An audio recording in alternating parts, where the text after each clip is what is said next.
I stood in my son Adam's living room holding my homemade green bean casserole, the same dish I'd brought to every family gathering for the past 15 years. But this Christmas was different. Marcy, my daughter-in-law, was loudly telling her mother on the phone she wasn't invited this year. I don't know why she showed up. Everyone stared at me like I was an unwelcome stranger who had wandered into their private celebration. My usual seat at the dinner table was occupied by Marcy's cousin. The gift I'd brought for my grandchildren had been pushed aside without being opened. When I looked for my place setting, Marcy announced that my plate was missing from the table count. My son Adam stood in the corner, unable to meet my eyes as his wife orchestrated my public humiliation in front of 20 family members. The woman who had called me mom for 8 years was treating me like an intruder in my own family's Christmas celebration. I quietly stepped aside, feeling the familiar sting of rejection that had become too common in recent months. But then my guest stepped in behind me, and Marcy's confident smirk vanished the second she saw who I had brought. My name is Diane Whitmore, and before I tell you how this Christmas disaster unfolded, I need a favor from everyone watching. Please comment where you're watching from because I want to know how far this story travels. And don't forget to hit that like and subscribe button, because what I'm about to share will shock you. I'm 58 years old and work as a senior case manager at Workwell Rehab Center, helping people rebuild their lives after accidents and injuries. For the past 2 years, I've been dealing with humiliation both at work and at home, watching people who should respect me treat me like I'm invisible or irrelevant. This Christmas confrontation was just the culmination of months of systematic exclusion from my own family. My daughter-in-law Marcy had been slowly poisoning my relationship with my son Adam, convincing him that I was too involved in their lives and needed boundaries. But what happened at Christmas only occurred because of something far worse that had been building at my workplace. The pattern of disrespect started in my professional life before it infected my family relationships, and I had been quietly documenting every insult, every slight, and every attempt to push me aside. The meeting that broke my spirit happened on a Tuesday morning in September. My supervisor, Tara Nix, called an emergency staff meeting to discuss our department's quarterly performance and upcoming project assignments. I had spent 3 weeks developing a comprehensive rehabilitation program for traumatic brain injury patients, researching best practices and creating detailed treatment protocols that could revolutionize how our center approached complex cases. But when Tara stood up to address our team of 12 case managers, she praised Marcus, a 24-year-old intern, for the innovative rehabilitation framework he had supposedly developed independently. Marcus has shown exactly the kind of forward-thinking approach we need, Tara announced, beaming at him like a proud mother. His comprehensive program design demonstrates real leadership potential. Then her attention turned to me with a completely different tone. Unfortunately, some of our senior staff members are falling behind current best practices. Diane, your recent case reports have been lacking the innovation we expect from experienced professionals. My face burned with humiliation as 11 colleagues turned to stare at me. The silence in that conference room was deafening. Tara flicked me a fake sympathetic smile that didn't reach her eyes, and I decided right then that she would never humiliate me again. The first clue about Tara's unethical behavior came when she asked me to organize her office files while she attended a conference. As I sorted through compliance documents and patient records, I noticed violations that she had left exposed on her desk. Missing signatures on treatment authorization forms. Backdated progress notes that didn't match the actual therapy session dates. Patient files that lacked required documentation for insurance billing. Tara had been cutting corners and falsifying records to meet productivity quotas, putting our entire department at risk. She didn't realize what she had handed me access to, probably assuming that old employees like me wouldn't understand the significance of regulatory compliance issues, or have the technical skills to document violations properly. But my 25 years of experience had taught me exactly what constituted fraudulent billing and patient endangerment. Every missing form, every altered date, every forged signature was a violation that could cost our facility its licensing and accreditation. I quietly took photos of the most egregious violations with my phone, making sure to capture timestamps and document numbers that would be impossible to deny or explain away later. Tara's assumption that I was too old and incompetent to recognize fraud was about to become her downfall. Tara cornered me in the break room the following week, her voice dropping to a whisper that made her words feel more like a threat than workplace guidance. "Diane, I've been thinking about our staffing needs for next year," she said, stirring her coffee with deliberate slowness. "Some employees just don't seem to belong here anymore. The field is changing rapidly, and not everyone can adapt to new methodologies." She was talking about me, making it clear that my job was in jeopardy despite my perfect performance record and years of successful patient outcomes. I swallowed the hurt and forced myself to remain calm, nodding politely while she outlined her vision for a younger, more dynamic team that could better serve our patient population. "I just want you to be prepared for some upcoming changes," she continued, her fake concern barely masking the satisfaction she took in making me feel insecure about my future employment. I didn't react visibly, didn't argue or defend myself, didn't give her the emotional satisfaction she was clearly seeking. Instead, I simply thanked her for the heads up and returned to my desk. That night, another compliance violation practically dropped into my lap when Tara accidentally forwarded me an email chain about manipulating patient progress scores to inflate our department's success statistics. Over the next 3 months, I observed and documented Tara's behavior with the methodical precision of someone building a legal case. Her favoritism toward younger employees was obvious and documented through email chains where she openly discussed giving them opportunities, while excluding experienced staff. Her unethical shortcuts became a pattern I could predict. Patient files modified after the fact to justify billing decisions. Treatment plans altered to match insurance requirements rather than actual patient needs. Staff assignments that prioritized her personal preferences over professional qualifications and patient safety. Her manipulation of interns was particularly disturbing. She convinced young employees that they had developed programs and protocols that were actually created by senior staff, stealing credit while making the interns believe they were her collaborators rather than her pawns.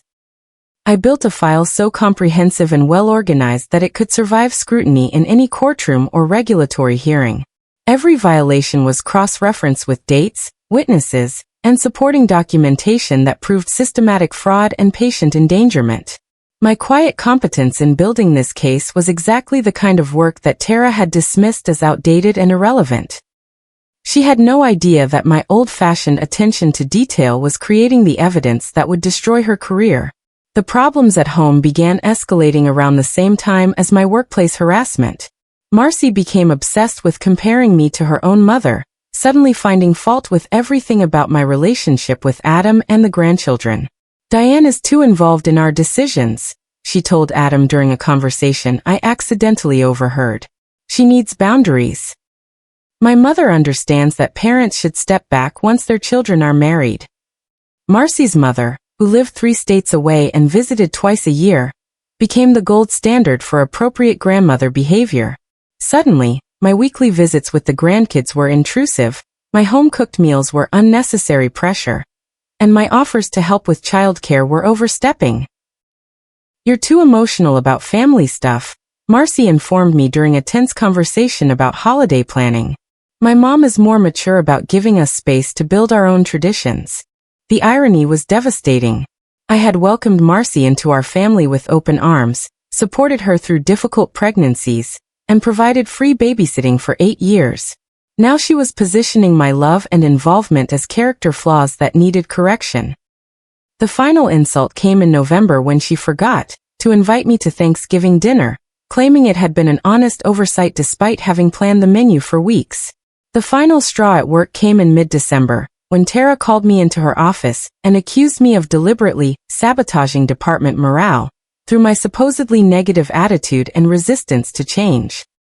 "Your colleagues have expressed concerns about your impact on team dynamics," she claimed, though she couldn't provide specific examples or witnesses when I asked for clarification. She leaned back in her chair and threatened to make necessary changes in January if my performance and attitude didn't improve immediately. Her perfectly manicured nails tapped against her desk as she outlined her expectations for my behavior modification, treating me like a problem employee despite my consistently excellent patient outcomes and professional conduct. She clearly thought I was powerless to challenge her authority or document her harassment. The dismissive tone in her voice suggested she viewed me as an aging woman who could be intimidated into resignation or compliance. But I looked her directly in the eye and said with perfect calm, "I hope you document everything you just said, Tara. Detailed documentation is always important in situations like this." Her confident expression flickered slightly, probably wondering if my response meant I was recording our conversation or planning to file complaints with HR. That evening, I copied my organized files onto a flash drive and verified that all timestamps and metadata were intact. Every email, every photograph of altered documents, every witness statement was organized chronologically with supporting evidence that would be impossible to dispute. 3 months of careful observation had created a comprehensive record of systematic fraud, patient endangerment, and workplace harassment that violated multiple federal regulations and professional standards. I gathered email chains that showed Tara's pattern of credit theft, her manipulation of patient records, and her deliberate exclusion of qualified staff from important projects. The evidence painted a clear picture of someone who prioritized personal advancement over patient care and professional ethics. My hands didn't shake as I prepared the final documentation package. Years of case management work had taught me exactly how to present evidence in ways that regulatory agencies and administrators would find compelling and actionable. Most importantly, I had learned to stay calm under pressure and let facts speak louder than emotions. Tara's assumption that I was too old and weak to fight back effectively was about to be proven catastrophically wrong. The next morning, HR sent me a private email with an urgent message. "Diane, we need to talk. This is confidential and time-sensitive. Please respond immediately to schedule a meeting." Adam called me in mid-December to explain that this year's Christmas celebration would be just immediate family, his voice carrying a hesitation that told me something was fundamentally wrong with this story.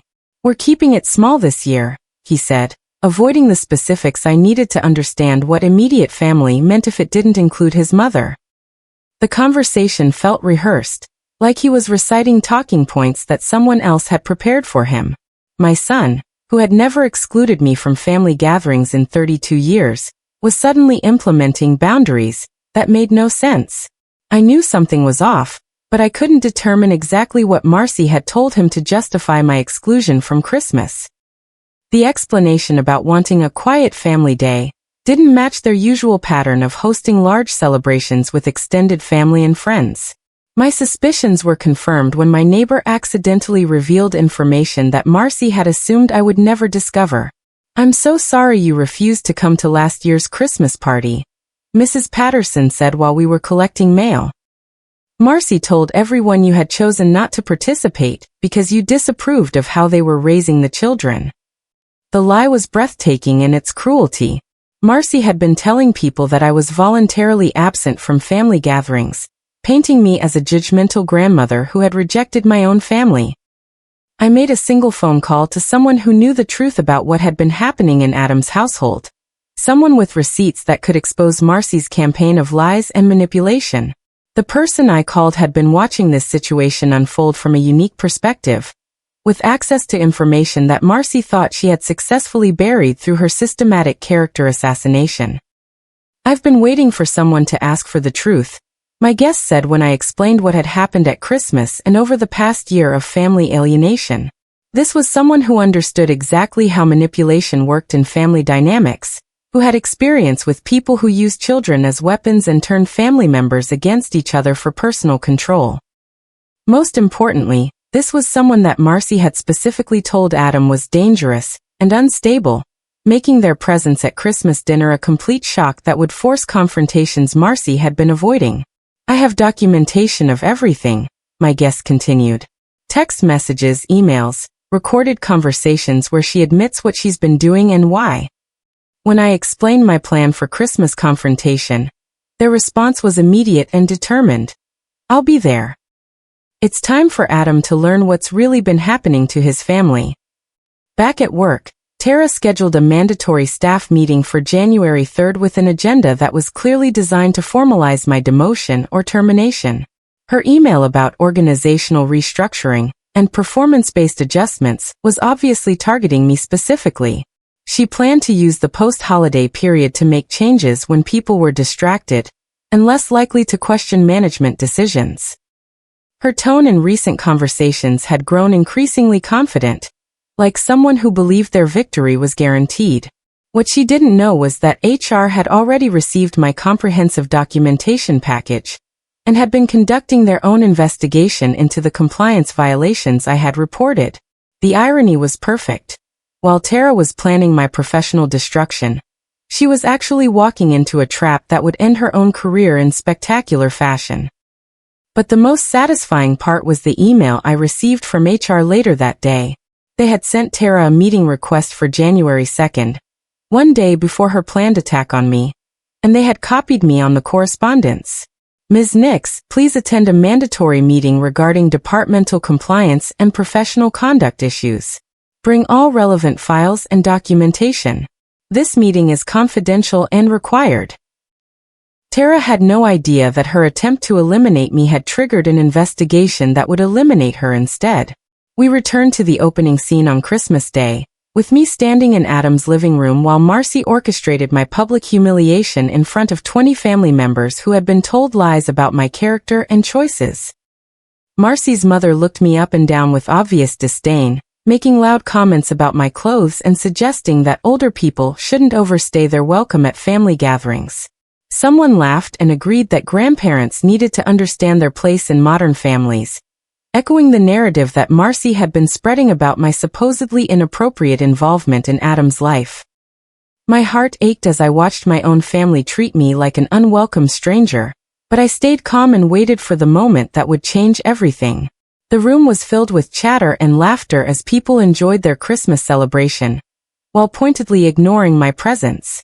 Marcy was clearly satisfied with how successfully she had marginalized me from my own family's most important gathering.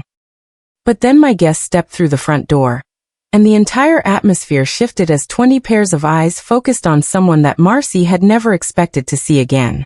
The room went dead silent as people processed who had just entered. It was Tina, Adam's ex-wife, the woman Marcy had spent years describing as dangerous, unstable, and completely unsuitable for family involvement. But Tina looked healthy, calm, and composed as she surveyed the shocked faces staring back at her. She was impeccably dressed and carried herself with the quiet confidence of someone who had overcome significant challenges and emerged stronger. This was clearly not the unhinged person that Marcy had described in her character assassination campaigns. "Hello, Adam," Tina said calmly, her voice carrying no trace of the instability that Marcy had attributed to her for years. "Hello, everyone. I hope you don't mind that Diane invited me to join your celebration." The silence in the room was so complete that you could hear people breathing as they tried to process this unexpected development. Marcy's face had gone completely white, and she was gripping her wine glass so tightly that her knuckles showed. Adam looked like he had seen a ghost, his expression cycling between shock, confusion, and something that might have been relief or guilt. Tina smiled warmly at the assembled family members, then turned back to Adam with a question that would destroy everything Marcy had built. "Do you want to tell your mother why she wasn't invited to Christmas? Or should I explain what's really been happening?" Adam's face went completely pale as Tina calmly explained that she and Adam had been in regular communication for months, not for romantic reasons, but for co-parenting counseling sessions focused on their shared children from his previous marriage. "We've been working with a family therapist to improve our communication and create better stability for the kids," Tina said, her voice carrying the authority of someone telling the absolute truth. The revelation hit the room like a bomb.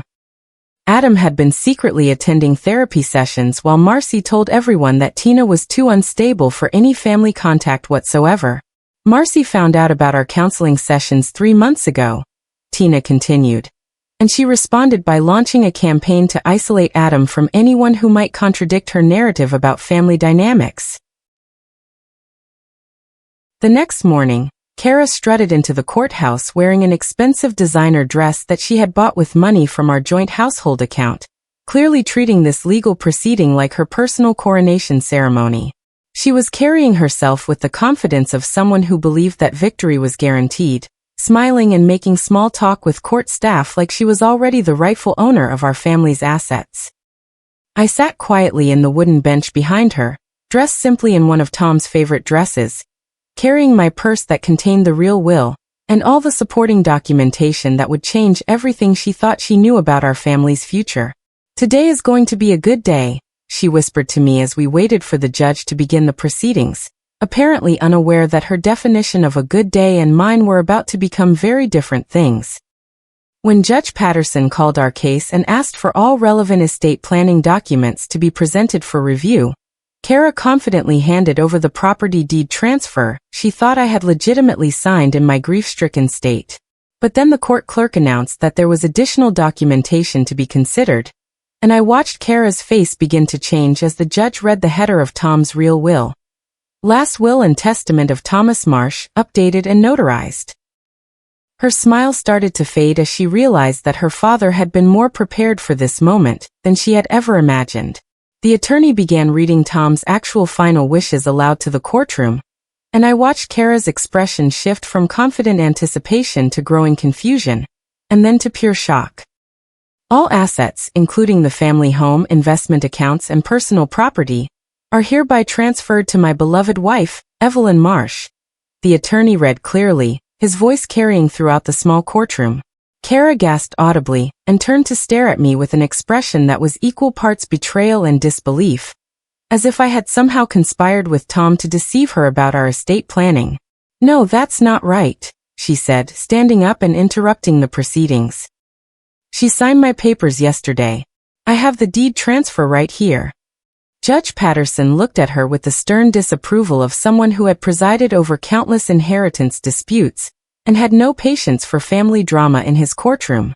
"Miss Marsh, please remain seated while the court reviews all documentation," he said firmly. "The papers you submitted hold no legal authority in probate proceedings."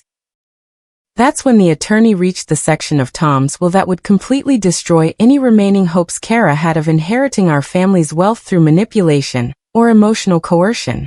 The conditional inheritance clause was about to be read aloud, and I knew that everything Kara had done during my grief would be measured against Tom's final standards for family behavior.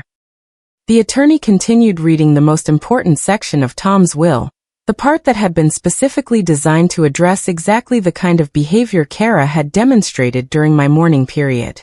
Kara Marsh will be eligible to receive her inheritance only if she demonstrates the ability to care for her mother with genuine respect, compassion, and kindness, without any form of manipulation, coercion, or cruelty, he read aloud.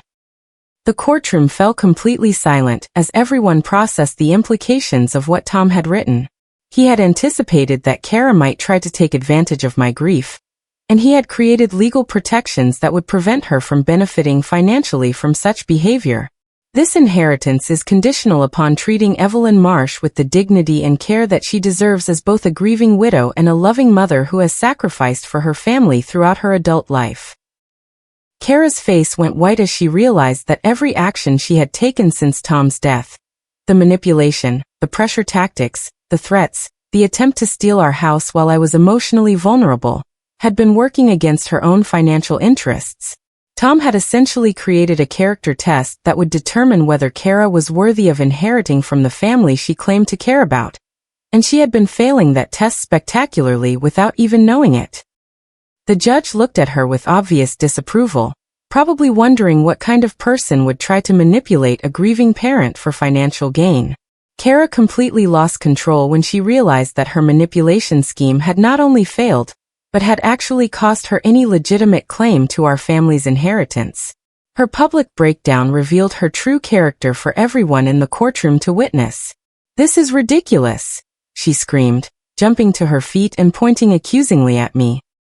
"She tricked me. This whole thing is a setup. I deserve that house because I took care of them." Her voice echoed off the courtroom walls as she detailed all the ways she felt entitled to our assets, completely ignoring the fact that she had just spent the past 2 days trying to defraud a grieving widow. "I'm his daughter. I should get everything automatically. She's just an old woman who doesn't know how to manage money anyway," Every word she spoke was being recorded by the court reporter and witnessed by everyone present, creating a permanent record of exactly the kind of behavior that Tom's will was designed to prevent. Judge Patterson tried to restore order, but Kara was beyond rational discussion. She accused me of manipulating her father while he was sick, of turning him against his own daughter, and of conspiring to steal what she considered her rightful inheritance. Her boyfriend, who had been sitting in the back of the courtroom apparently expecting to celebrate their financial windfall, quietly stood up and walked out during her tirade, clearly embarrassed by her public display of greed and entitlement. Judge Patterson leaned forward with the stern authority of someone who had witnessed countless family disputes, but rarely seen such a blatant display of manipulation and entitlement from a grieving family member.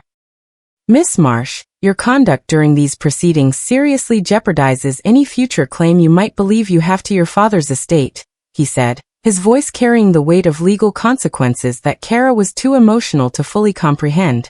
He explained that inheritance law requires beneficiaries to demonstrate respect for the deceased's wishes and consideration for surviving family members, neither of which Kara had shown during this process. Your attempt to pressure your mother into signing property transfers while she was grieving, combined with your behavior in this courtroom, suggests that you are exactly the kind of beneficiary your father was trying to protect his estate from. The judge's words were essentially confirming that Tom's conditional inheritance clause had been triggered by Kara's own actions, making her ineligible for any financial benefit from our family's wealth.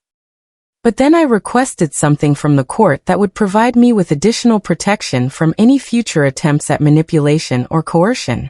Your Honor, I would like to request a temporary restraining order, I said calmly. I need space to process my grief without fear of further intimidation or pressure regarding financial matters.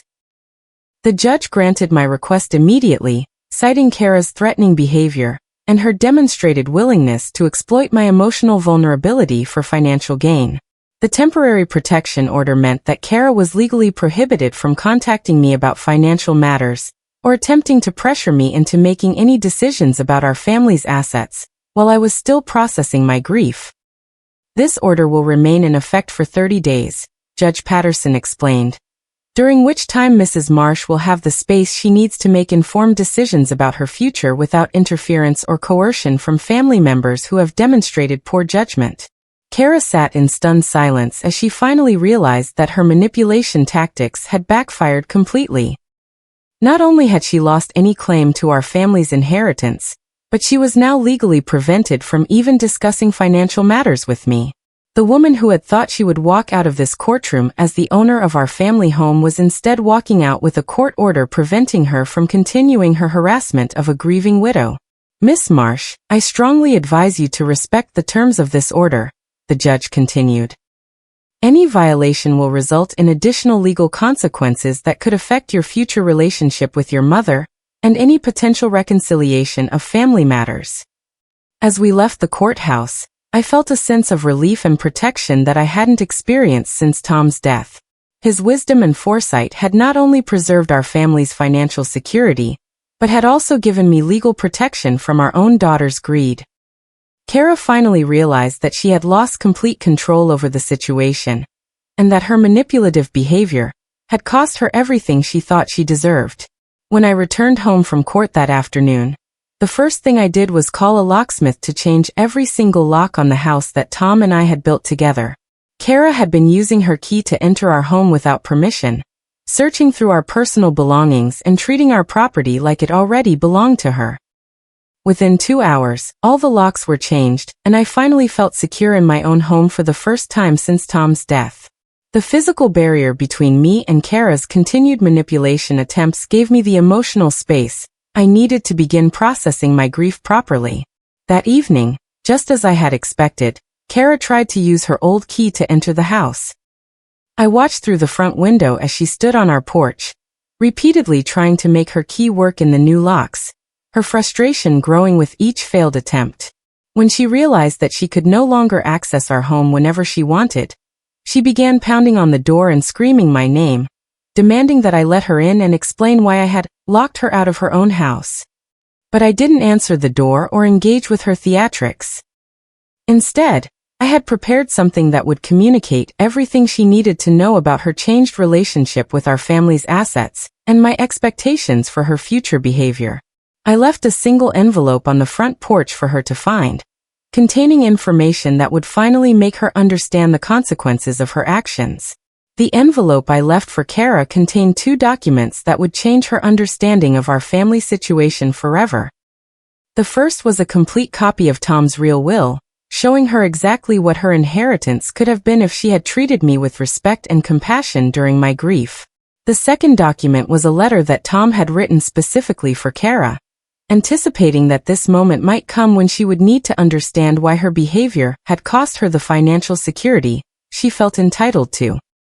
"My dear daughter," Tom's letter began, "if you are reading this, it means that you have chosen manipulation over compassion, and greed over genuine care for your mother during the most difficult time in her life." Tom went on to explain that he had observed her attitude toward family responsibilities during his illness, noting her absence from medical appointments, her lack of financial contribution to household expenses, and her tendency to view our family's assets as her personal inheritance, rather than the result of decades of work by both parents. "Your mother stood by you through every challenge and mistake of your adult life," the letter continued. "She deserves to be treated with dignity and respect, not manipulated for financial gain, while she mourns the loss of her life partner." The final line of Tom's letter was designed to give Kara a choice about her future. "You can stand on your own now, or you can learn to genuinely earn the love and support you have been taking for granted." Her screams of rage and frustration echoed down our street as she read both documents. Word of Kara's behavior during the probate hearing and her subsequent harassment of a grieving widow spread quickly through our small community, creating social consequences that extended far beyond the legal ramifications of her failed manipulation scheme. Her boyfriend, who had apparently been planning to benefit from what he assumed would be Kara's substantial inheritance, blocked her phone calls and refused to see her once he realized that her financial prospects had completely evaporated. Friends who had initially offered sympathy about her father's death began distancing themselves when they learned about her attempts to defraud me during my most vulnerable time, understanding that anyone capable of manipulating a grieving parent might not be trustworthy in other relationships. The expensive lifestyle that Kara had been maintaining through access to our family's credit cards and household account was no longer sustainable, forcing her to face the reality of supporting herself financially for the first time in her adult life.